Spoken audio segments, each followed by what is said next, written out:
Welcome, everybody, to part 3 of GM Junior Scouting's first fantasy podcast tonight.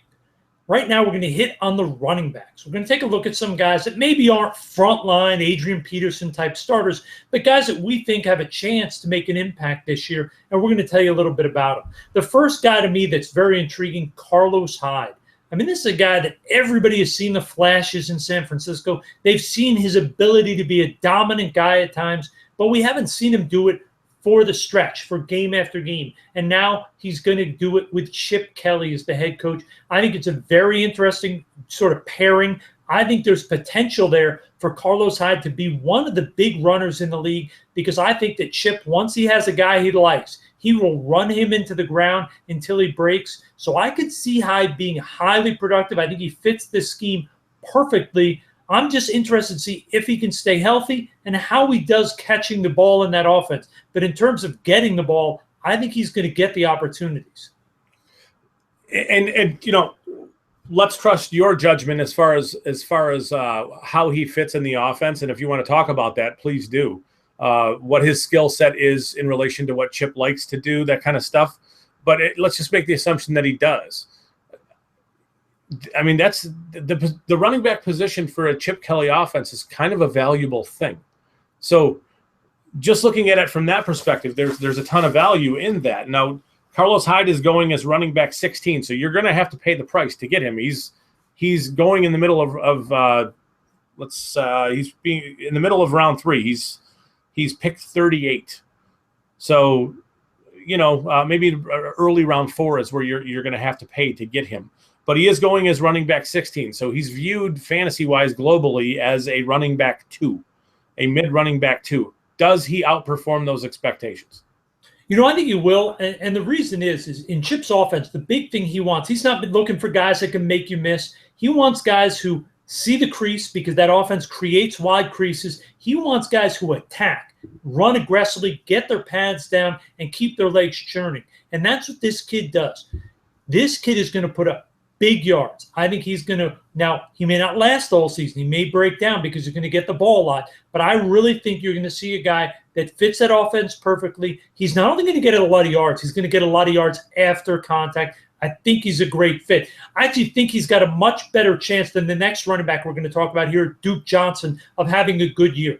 Because I think the problem Duke Johnson runs into, and it's sort of a shame in Cleveland, is there's no quarterback there to make that defense even think there's a risk of throwing.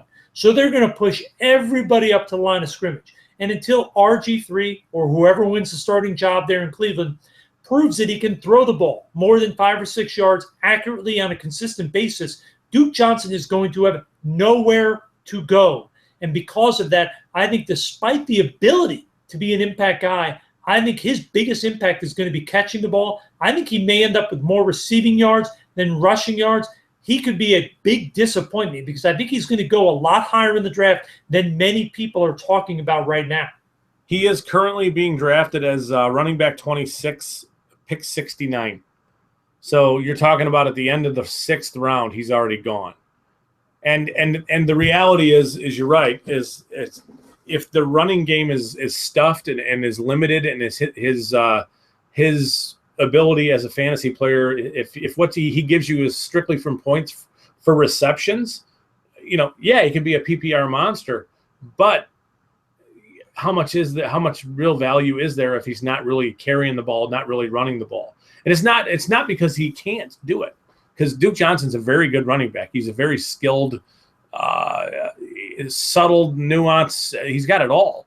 It's just he's short, and I think that I mean, I do think that he's in a situation, if they had good quarterback play, I would love his situation. Agreed. I would love it, because I think he is in a situation where, with his skill set, with the things that he does well, catching the ball as well as he does out of the backfield and making guys miss, there could be really good things ahead. But if you're right, if there's no threat from a running game, you know, and because there's no threat from a passing game, if that makes any sense, what I just said.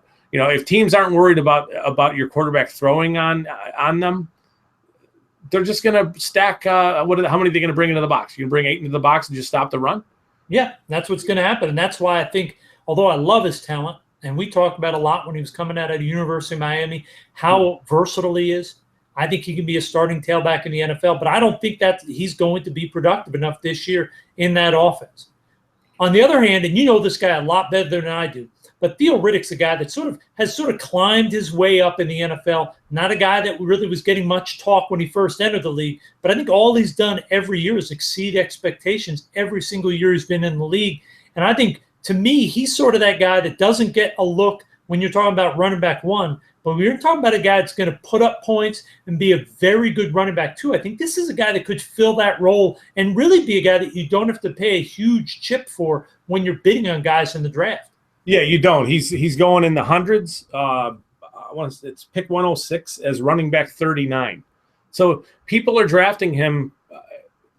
He's a running back 4 on everybody's team, with almost no expectation that he's going to ever start for them, with the exception of maybe on bye weeks or injuries. But the reality is that the Lions used him in such an effective way last year. Catching the ball, he had a ton of catches last year.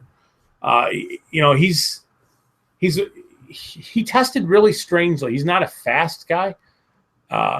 He's not a big guy, but he consistently makes the first guy miss all the time.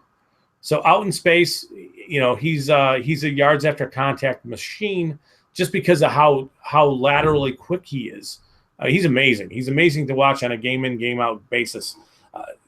He is a player I would be targeting if I'm in a PPR league.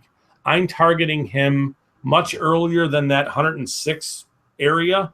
I'm targeting him in the 80s because I want him and I don't want anybody else to have him. If you're in a situation where, let's say, you lose Amir Abdullah for any time, there is no player that has the ability to do what Abdullah does other than Theo Riddick. Now, Theo Riddick is not a conventional running back who's going to sit back and take handoffs and run between the tackles. That's not what he's going to do. It means that the offense is going to have to be tailored to fit around what they have. And between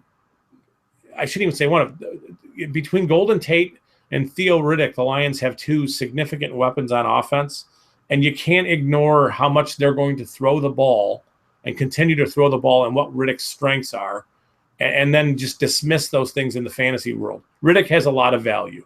He's going to well outperform his ADP at this point. I mean, he's way more valuable than a running back 4, but only in PPR leagues. When you're in a league where you don't get points for receptions and because he doesn't score a lot of touchdowns, you might not even want him because of his inability to really be a conventional running back. His deal is all about catching the ball.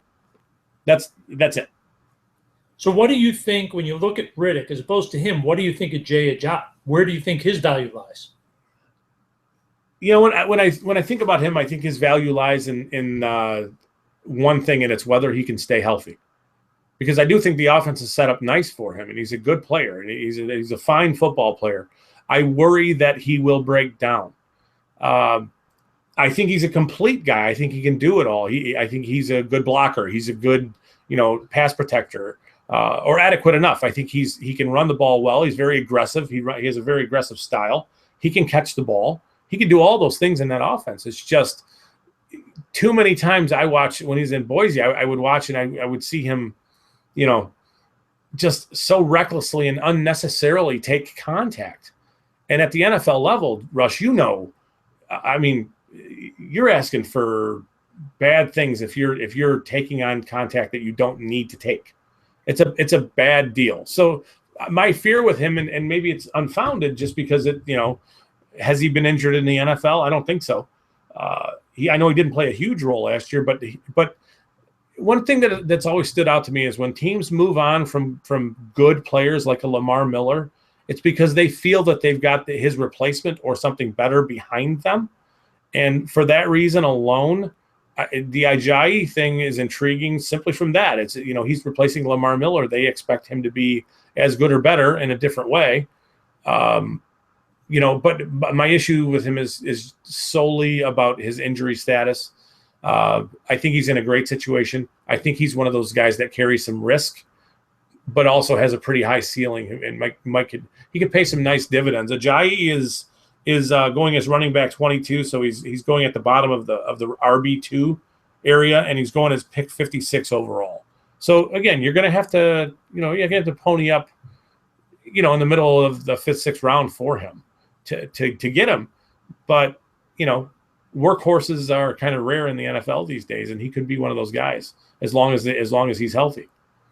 Well, I almost look at him and think, you know what, maybe the value for him is you get him as your second back, you get another guy who you like a lot as your third, and you put Ajayi in there and start him and start him and start him until the wheels come off, because he's probably going to put up big numbers until he gets hurt. And if he gets hurt, you make sure you have 1 or 2 backups that you hope one of them turns into a guy that can fill in if he's hurt, but you ride him until he goes down.